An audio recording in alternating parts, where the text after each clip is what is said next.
Hello viewers, welcome back to our channel Max Zone with PP. I am Sanjeev Kumar.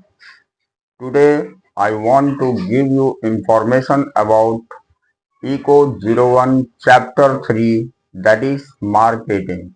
आज मैं आपको chapter 3 eco 01 का marketing जो है उसकी पूरी जानकारी दूंगा। तो ये इको 01 की चैप्टर है। तो आइए स्टार्ट करते हैं। आइए स्टार्ट करते हैं। तो ये इको 01 चैप्टर 3 मार्केटिंग है हमारी। इसमें पहला टॉपिक है हमारी एडवर्टाइजिंग। तो एडवर्टाइजिंग के बारे में जानते हैं।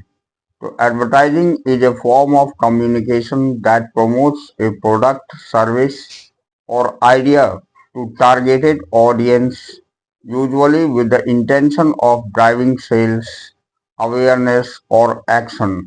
It involves paid media channel such as। तो हम पहले एडवर्टाइजिंग की जानकारी देने के लिए हिंदी में बताते हैं कि एडवर्टाइजिंग एक कम्युनिकेशन की फॉर्म है जो प्रमोट करता है हमारी प्रोडक्ट को, सर्विसेज को, आइडियाज को ऑडियंस को टारगेटेड करके। अब usually with the intention of driving sales, जिसका मुख्य इंटेंशन सेल को आगे बढ़ाना होता है, अवेयरनेस को आगे बढ़ाना होता है और एक्शन को आगे बढ़ाना होता है। तो इसमें कुछ पेड मीडिया भी इन्वॉल्व होते हैं इस चैनल में। जो कौन कौन से हैं ये हम लोग जानते हैं। तो पहला होता है प्रिंट। प्रिंट मीडिया में न्यूज़पेपर एंड मैगजीन्स आते हैं जो कि एडवर्टाइजिंग में इन्वॉल्व होते हैं। दूसरा, डिजिटल में ऑनलाइन एड्स और सोशल मीडिया आ जाते हैं। तीसरा, ब्रॉडकास्ट में टीवी एंड रेडियोस आते हैं। एंड आउटडोर में बिल बोर्ड्स, पोस्टर्स, ये सारे आते हैं। तो आइए अब हम की कैरेक्टरिस्टिक्स जानते हैं। तो की कैरेक्टरिस्टिक्स में पहला है पेड मीडिया, दूसरा टारगेटेड ऑडियंस, तीसरा स्पेसिफिक मैसेज, चौथा मेजरेबल रिजल्ट्स। तो ये चार जो हैं इनके की कैरेक्टरिस्टिक्स के अंतर्गत आती हैं। अब नेक्स्ट हम इसकी पब्लिसिटी के बारे में जानते हैं। तो publicity also known as public relations, ये पब्लिक रिलेशंस को ही हम पब्लिसिटी बोलते हैं। ये कैसी प्रोसेस है ये जानकारी लेते हैं। Is the process of maintaining a company's individual public image and reputations through various media channels, often without direct payment. Publicity aims to. अब देखिए, पब्लिसिटी हमारी पब्लिक रिलेशन को शो करती है। ये एक ऐसी प्रोसेस है जो कंपनी और इंडिविजुअल के बीच में ये मेंटेन करती है रिलेशनशिप्स को और पब्लिक इमेज और रेपुटेशंस को थ्रू वेरियस मीडिया चैनल्स, अलग अलग मीडिया चैनल के द्वारा, बहुत सारे several media channel, often without direct payment, ये बिना डायरेक्ट पेमेंट के। पब्लिसिटी एम्स टू, पब्लिसिटी का मुख्य एम क्या होता है ये हम बताते हैं। पहला, बिल्ड क्रेडिबिलिटी, ये क्रेडिबिलिटी को बिल्ड करता है। जनरेट बज, बज को जनरेट करता है। क्रिएट अवेयरनेस, ये अवेयरनेस को क्रिएट करता है। और चौथा, इन्फ्लुएंस पब्लिक ओपिनियन, और ये पब्लिक ओपिनियन को इन्फ्लुएंस करता है। तो ये इसकी एम है पब्लिसिटी की। अब आइए की कैरेक्टर्स इसकी हम देखते हैं। तो की कैरेक्टर्स के अंतर्गत ये अनपेड मीडिया, अर्न मीडिया जिसको बोलते हैं। दूसरा, ब्रॉड ऑडियंस होता है। तीसरा, लॉन्ग टर्म फोकस होता है। एंड चौथा, क्रेडिबिलिटी ड्राइवन होता है। तो ये इसके की कैरेक्टरिस्टिक्स थी। अब आइए की डिफरेंस हम दिखाते हैं एडवर्टाइजमेंट वर्सेस पब्लिसिटी। एडवर्टाइजमेंट और पब्लिसिटी के बीच में की डिफरेंस। तो एडवर्टाइजिंग और पब्लिसिटी में हमारी है पेमेंट और पेड मीडिया। और अनपेड मीडिया, ये पेमेंट या पेड मीडिया होती है एडवर्टाइजिंग, जबकि अनपेड मीडिया होती है पब्लिसिटी, ये अर्नड होती है। दूसरा ऑब्जेक्टिव इसका होता है, ये ड्राइव सेल्स अवेयरनेस को क्रिएट करता है एडवर्टाइजमेंट, और ये बिल्ड क्रेडिबिलिटी एंड रेपुटेशन को पब्लिसिटी क्रिएट करता है, ये इसकी ऑब्जेक्टिव है। तीसरा मैसेज कंट्रोल है, ये एडवर्टाइजिंग हाई मैसेज कंट्रोल होता है, जबकि पब्लिसिटी लो होता है। अब ऑडियंस इसकी टारगेटेड होता है एडवर्टाइजिंग की, और पब्लिसिटी की ब्रॉड होता है।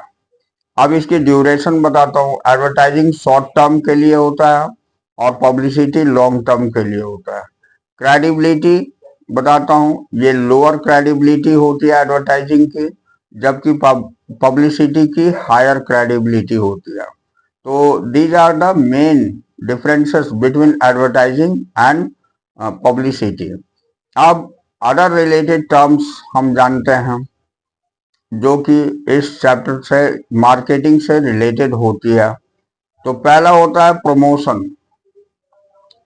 Promotion means combination of advertising, sales promotion and publicity. ये एडवर्टाइजिंग की कॉम्बिनेशन होती है जिसमें सेल को भी प्रमोट किया जाता है और पब्लिसिटी को भी। तो इस पॉइंट को हम प्रमोशन बोलते हैं। मार्केटिंग का मीन्स क्या है, ये broader strategies encompassing advertising and publicity and more। ये ब्रॉडर स्ट्रेटजी एनकम्पासिंग की होती है, एडवर्टाइजिंग की और पब्लिसिटी की, और भी बहुत सारे होते हैं। अब प्रोपेगेंडा हम किसे बोलते हैं, ये बायस्ड और misleading information to influence public opinion. Public opinion में अगर पक्षपात हो जाती है या मिसलीड होती है तो उसे हम प्रोपेगेंडा बोलते हैं। अब नेक्स्ट टॉपिक हमारा है ऑब्जेक्टिव ऑफ एडवर्टाइजिंग।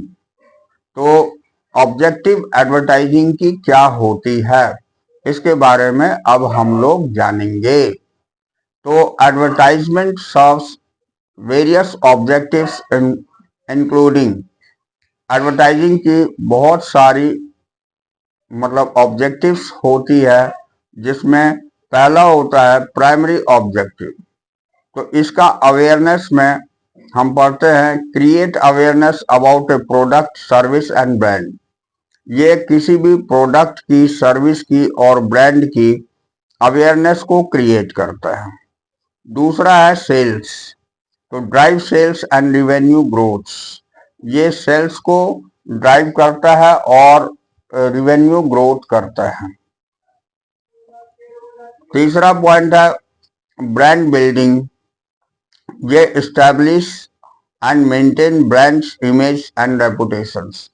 ये हमारी ब्रांड की इमेज और रेपुटेशंस को एस्टैब्लिश करता है और उसे मेंटेन भी करता है। तो this one is known as brand building. चौथा है कस्टमर रिटेंशंस। कस्टमर रिटेंशंस में retain existing customers and encourage loyalty. तो रिटेन करता है एग्जिस्टिंग कस्टमर्स को और ये एनकरेज करता है लॉयल्टी को। अब आइए सेकेंडरी ऑब्जेक्टिव्स। सेकेंडरी ऑब्जेक्टिव्स के अंतर्गत हम पढ़ते हैं, पहला है इंफॉर्मेशन। तो educate customers about product, features and benefits. तो ये हमारे कस्टमर को प्रोडक्ट के फीचर्स के बारे में और प्रोडक्ट की बेनिफिट्स के बारे में एजुकेट करता है, यानी शिक्षित करता है, जानकारी देता है। दूसरा है परसुएशन। तो परसुएशन में है influence consumer behaviours and purchasing decision. तो हमारी कंज्यूमर बिहेवियर को इन्फ्लुएंस ये करता है परसुएशन, और ये परचेजिंग डिसीजन जिससे कि लिया जा सके। अब तीसरा है डिफरेंशिएशन। डिफरेंशिएट ए प्रोडक्ट और सर्विस फ्रॉम कंपटीटर। कंपटीटर से हमारी प्रोडक्ट और सर्विसेज को डिफरेंशिएट कर सके। This one is known as differentiation. अब चौथा पॉइंट है इमेज इन्हेंसमेंट।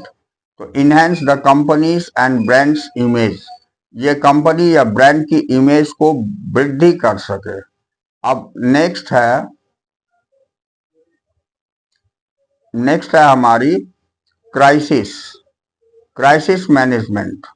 तो क्राइसिस मैनेजमेंट में address and resolve crisis situations, ये एड्रेस और रिजॉल्व करता है जो भी क्राइसिस की सिचुएशन होती है उसको। तो ये हमारी क्राइसिस मैनेजमेंट में आती है। ये सारे सेकेंडरी ऑब्जेक्टिव्स हम पढ़ रहे थे किसकी, एडवर्टाइजिंग की। अब हम स्पेसिफिक ऑब्जेक्टिव्स, विशिष्ट जो इसके ऑब्जेक्टिव्स होते हैं वो क्या होते हैं, ये हम लोग जानेंगे। तो पहला होता है लीड जनरेशन। तो जनरेट लीड्स एंड इंक्वायरीज, ये लीडिंग को जनरेट करता है और इंक्वायरीज को भी जनरेट करता है। दूसरा ट्रैफिक बिल्डिंग, ये drive foot traffic to stores और वेबसाइट्स, ये फूड ट्रैफिक से स्टोर और वेबसाइट तक की जो क्रिएट करता है उसको हम ट्रैफिक बिल्डिंग बोलते हैं। तीसरा प्रोडक्ट लॉन्च, तो इंट्रोड्यूस न्यू प्रोडक्ट और सर्विसेज, इसमें न्यू प्रोडक्ट और सर्विसेज को इंट्रोड्यूस करता है। चौथा पॉइंट है इवेंट प्रमोशन। तो promote events, conference and trade shows, ये प्रमोट करता है इवेंट्स को, कॉन्फ्रेंसेस को एंड ट्रेड शो को। ठीक है। अब पांचवा है social impact, raise awareness about social issues. तो ये सोशल इश्यूज के अवेयरनेस को रेज करता है। अब आइए मेजरेबल ऑब्जेक्टिव्स हम लोग जानते हैं।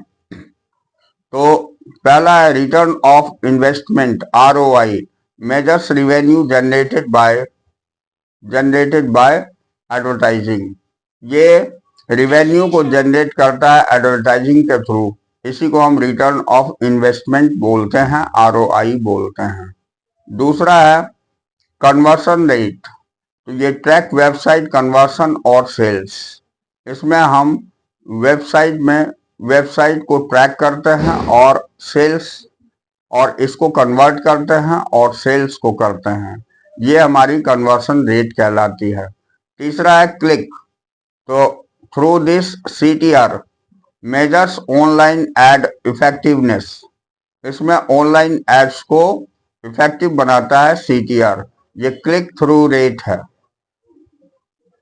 चौथा एंगेजमेंट, ये monitor social media engagement matrices, ये सोशल मीडिया एंगेजमेंट मैट्रिसेस को ये मॉनिटर करता है, इसको हम एंगेजमेंट बोलते हैं।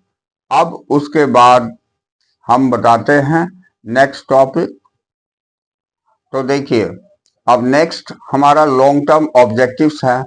तो इसमें पहले ब्रांड एस्टैब्लिशमेंट है, एस्टैब्लिश ए ब्रांड प्रेजेंस, ये ब्रांड की प्रेजेंस को एस्टैब्लिश करता है। दूसरा है मार्केट शेयर्स, ये इंक्रीज मार्केट शेयर, ये मार्केट शेयर को इंक्रीज करता है। तीसरा कस्टमर लॉयल्टी, ये foster long term customer relationship, ये आपको लॉन्ग टर्म कस्टमर रिलेशनशिप को फोस्ट करता है। अब चौथा है रेपुटेशन मैनेजमेंट, ये मेंटेन ए पॉजिटिव रेपुटेशन, इससे पॉजिटिव रेपुटेशन हमारी मेंटेन होती है मार्केटिंग की। तो ये सारे लॉन्ग टर्म ऑब्जेक्टिव्स थे। अब हम आपको बताते हैं डिजिटल एडवर्टाइजिंग ऑब्जेक्टिव्स। इसमें सर्च इंजन ऑप्टिमाइजेशन होता है, SEO, तो ये इम्प्रूव सर्च इंजन रैंकिंग्स, ये सर्च इंजन रैंकिंग को इम्प्रूव करता है। दूसरा होता है पे पर क्लिक, PPC, ये ड्राइव टारगेटेड ट्रैफिक, ये ट्रैफिक को टारगेट करने के लिए PPC होती है। तीसरा होता है सोशल मीडिया इंगेजमेंट, तो बिल्ड ऑनलाइन कम्युनिटीज, ये ऑनलाइन कम्युनिटीज को बिल्ड करने के लिए होती है सोशल मीडिया एंगेजमेंट। चौथा, ईमेल मार्केटिंग। तो ये email marketing nature customers relationship, ये हमारे कस्टमर्स की रिलेशनशिप को नर्चर करता है यानी नरिशमेंट करता है। तो यहाँ तक हमने पढ़ा ये ऑब्जेक्टिव्स ऑफ एडवर्टाइजिंग। अब हम आगे देखते हैं role of advertisement in society. तो अब रोल क्या होती है एडवर्टाइजमेंट की सोसाइटी में, इसके बारे में जानेंगे। तो advertisement play in significant role in society, influencing customer behaviours, shaping cultural values and driving economic growth. Advertising एक महत्वपूर्ण रोल अदा करता है हमारे समाज के अंतर्गत, जिसमें कंज्यूमर की बिहेवियर और कल्चरल वैल्यूज और इकोनॉमिक ग्रोथ, इन सारे बातों का ध्यान रखा जाता है। तो आइए अब हम पॉजिटिव रोल्स थोड़ी सी देखते हैं। तो इसमें पहला है इन्फॉर्मिंग एंड एजुकेटिंग। सबसे पहले इन्फॉर्म करना या एजुकेट करना। Advertisement inform consumers about new products, services and ideas. Advertising जो है हमारे कंज्यूमर जितने भी हैं उनको इन्फॉर्म करता है न्यू प्रोडक्ट के बारे में, न्यू सर्विसेज के बारे में और कुछ आइडियाज के बारे में। दूसरा है economic growth. Advertisement stimulate demand, driving sales and economic growth. तो एडवर्टाइजमेंट हमारी स्टिमुलेट करता है डिमांड को या सेल को ड्राइव करता है और इकोनॉमिक ग्रोथ को ड्राइव करता है। तो ये हमारी इकोनॉमिक ग्रोथ कहलाती है। अब तीसरा पॉइंट है job creation. Advertising supports employment in various industries. Advertisement जो है अलग अलग बहुत सारे इंडस्ट्रीज में एम्प्लॉयमेंट को सपोर्ट करता है। चौथी बात है हमारी social awareness. Advertisement raise awareness about social issues. सामाजिक इश्यूज की अवेयरनेस को भी रेज करता है एडवर्टाइजमेंट। ये हमारी सोशल अवेयरनेस कहलाती है। पांचवा हमारा कल्चरल एक्सचेंज है। तो advertisement promote cultural exchange and diversity. हमारे सभ्यता और संस्कृति की एक्सचेंज और उसकी विभिन्नताओं को भी व्यक्त करता है। ये हमारी कल्चरल एक्सचेंज कहलाती है। तो ये सारे हमारे पॉजिटिव रोल्स थे। अब हम नेगेटिव रोल्स देखते हैं। तो ये manipulation. Advertisement can manipulate customer behaviour. ये कस्टमर बिहेवियर को मैनिपुलेट भी करता है। फिर मटेरियलिज्म होती है। Advertisement promote materialistic value. ये मटेरियलिस्टिक वैल्यू को प्रमोट करती है एडवर्टाइजमेंट, उसको हम मटेरियलिज्म बोलते हैं। अब अनरियलिस्टिक एक्सपेक्टेशंस। तो एडवर्टाइजमेंट क्रिएट अनरियलिस्टिक एक्सपेक्टेशंस, जो रियल भी नहीं होती है उसकी भी उम्मीद लोग कर लेते हैं एडवर्टाइजमेंट में। तो ये इसकी नेगेटिव रोल है। अब आइए एनवायरमेंटल इम्पैक्ट देखते हैं। तो advertisement contribute to waste and pollutions. Advertisement हमारी कंट्रीब्यूट करती है वेस्ट और पॉल्यूशंस को। पांचवा पॉइंट है इन्वेजन ऑफ प्राइवेसी। तो online advertisement raise privacy concern. तो प्राइवेसी कंसर्न को भी ये रेज करती है। ये हमारी इन्वेशंस ऑफ प्राइवेसी कहलाती है। तो ये सारे हमारे नेगेटिव रोल्स थे एडवर्टाइजमेंट के। अब हम आपको सोशल इम्पैक्ट दिखाते हैं। तो सोशल इम्पैक्ट के अंतर्गत आता है influencing consumers behaviour. Advertisement shapes consumer preferences. Advertising जो है कंज्यूमर प्रीफरेंस को शेप करता है। दूसरा है shaping cultural values. Advertisement reflect and shape ये सोसाइटल वैल्यूज, ये सामाजिक वैल्यूज को रिफ्लेक्ट करता है, इसीलिए इसे हम शेपिंग कल्चरल वैल्यूज कहते हैं। तीसरी बात है प्रमोटिंग सोशल कॉजेस। तो advertisement support social movements. Advertising हमारी सपोर्ट करती है सोशल मूवमेंट को, सामाजिक आंदोलन को भी सपोर्ट करती है। चौथा है supporting local business, advertisement promote local economic development. Advertising हमारी प्रमोट करता है लोकल इकोनॉमिक डेवलपमेंट को। अब हम इकोनॉमिक इम्पैक्ट देखते हैं। तो इकोनॉमिक इम्पैक्ट के अंतर्गत आती है पहली point, driving sales. Advertisement stimulate demands. Advertisement जो है डिमांड को स्टिमुलेट करता है, यानी इसे बढ़ाता है। ठीक है। दूसरी supporting employment, advertisement creates job, ये जॉब भी क्रिएट करता है। तीसरा है economic growth, advertisement contribute to GDP growth. Advertisement से हमारी जीडीपी ग्रोथ भी डेवलप होती है। चौथा होता है competitive advantage, advertisement differentiate businesses.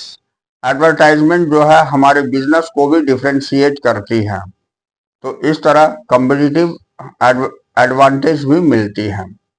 अब आइए रेगुलेटरी फ्रेमवर्क हम पढ़ते हैं।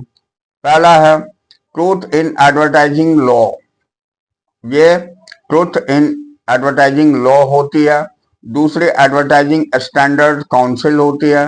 तीसरा डाटा प्रोटेक्शन रेगुलेशंस होता है। और चौथा इंडस्ट्री सेल्फ रेगुलेशन होता है। ये रेगुलेटरी फ्रेमवर्क होती है एडवर्टाइजिंग की। अब बेस्ट प्रैक्टिसेस के अंतर्गत हम जानते हैं ऑथेंटिसिटी होती है, फिर ट्रांसपेरेंसी इसमें होती है, रिस्पॉन्सिबिलिटी होती है, रिस्पेक्ट फॉर ऑडियंस होता है एंड सोशल रिस्पॉन्सिबिलिटी होती है। इन बातों को ध्यान रखी जाती है एडवर्टाइजिंग में, जिससे कि ये अच्छी से अच्छी एडवर्टाइजमेंट हो पाती है। तो यहाँ तक हम एडवर्टाइजमेंट के बारे में, उसके कैरेक्टरिस्टिक्स के बारे में जाने। अब आइए characteristics of a good advertisement, एक अच्छे एडवर्टाइजमेंट की क्या क्या गुण होंगे वो हम लोग जानेंगे नेक्स्ट टॉपिक्स में। तो ये हमारा अगला टॉपिक है characteristics of a good advertisement. तो यहाँ देखिए हम जानते हैं a good advertisement typically possess the following qualities. एक अच्छा एडवर्टाइजमेंट में क्या क्या क्वालिटीज होनी चाहिए वो यहाँ हम की कैरेक्टरिस्टिक्स से बताते हैं। तो पहला है क्लियर ऑब्जेक्टिव्स, यानी well defined purpose, awareness, sales etcetera. हमारा जो पर्पस होना चाहिए वो हमारी बिल्कुल क्लियर होनी चाहिए, वो चाहे अवेयरनेस के लिए हो या सेल्स के लिए। इसी को हम वेल डिफाइंड पर्पस बोलते हैं। Purpose is related with the awareness and sales. तो ये क्लियर ऑब्जेक्टिव होनी चाहिए। दूसरा है टारगेटेड ऑडियंस, ये understand and resonates with the intended audience. ये ऑडियंस को अंडरस्टैंड करना या रिजोनेट करना, ये एडवर्टाइजिंग की मेन टारगेट होती है। इसीलिए ये टारगेटेड ऑडियंस को टारगेट करता है। तीसरी बात है कंपेलिंग मैसेज। कंपेलिंग मैसेज में concise, credible and engaging information. इसमें कंसाइज यानी कि बिल्कुल छोटा सारांश में, क्रेडिबल थोड़ी विशेष महत्व रखने वाली, और एंगेजिंग जो एंगेज कर सके ऐसी इंफॉर्मेशन दी जाती है। इसी को हम कंपेलिंग मैसेज बोलते हैं। अब आइए अटेंशन। अटेंशन मीन्स ध्यान होता है। तो ग्रैबिंग, अटेंशन ग्रैबिंग, तो ये grab attention through visual, headlines और स्टोरी टेलिंग। हम कंज्यूमर की अटेंशन को ग्रैब करते हैं थ्रू एडवर्टाइजमेंट, चाहे वो विजुअल हो या हेडलाइंस के थ्रू हो या स्टोरी टेलिंग के थ्रू हो। ठीक है। तो पांचवा है ये relevant, aligns with current trends, needs और इंटरेस्ट। ये अलाइन होती है करंट ट्रेंड और नीड्स की या इंटरेस्ट की। ये हमारी रेलिवेंट, विश्वसनीयता कहते हैं इसे। तो एडवर्टाइजमेंट में विश्वसनीयता होनी चाहिए।